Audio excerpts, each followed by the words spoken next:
Hello, I'm Doug Rern. I'm here in Juniper Level Botanic Garden, the home of Plant Delights Nursery. And I'm not going to talk about specific plants today, but I'm going to talk about an issue that a lot of us don't know until we've spent a few years gardening. Most winter blooming and spring flowering trees and shrubs have their flower buds already. This is a deciduous azalea, and azaleas and rhododendrons are an example of plants that have separate flower buds and vegetative buds, and these great big terminal buds are the flower buds. And these smaller buds down below the flower buds are the vegetative buds.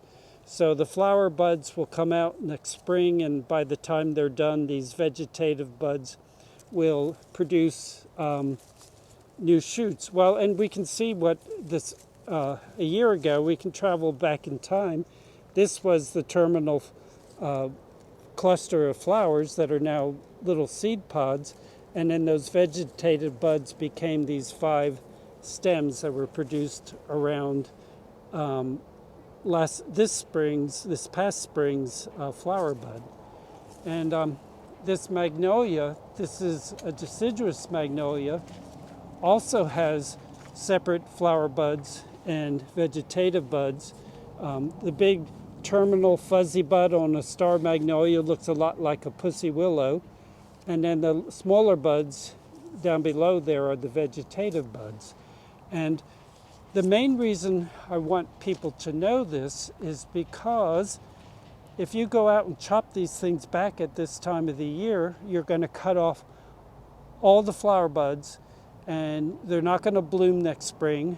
And you're going to call, your county agriculture extension agent or somebody and say, "How come my azaleas aren't blooming?" or "How come my magnolias aren't blooming?"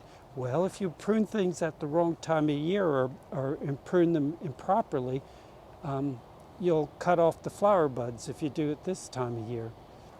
Many summer blooming things like crepe myrtles and hydrangea paniculata, they don't have flower buds at this time of year. They will make flower buds next year when they put up new growth. But most winter and spring blooming things already have flower buds. So prune wisely. I always think that if you don't know what you're doing, you're better off not pruning at all.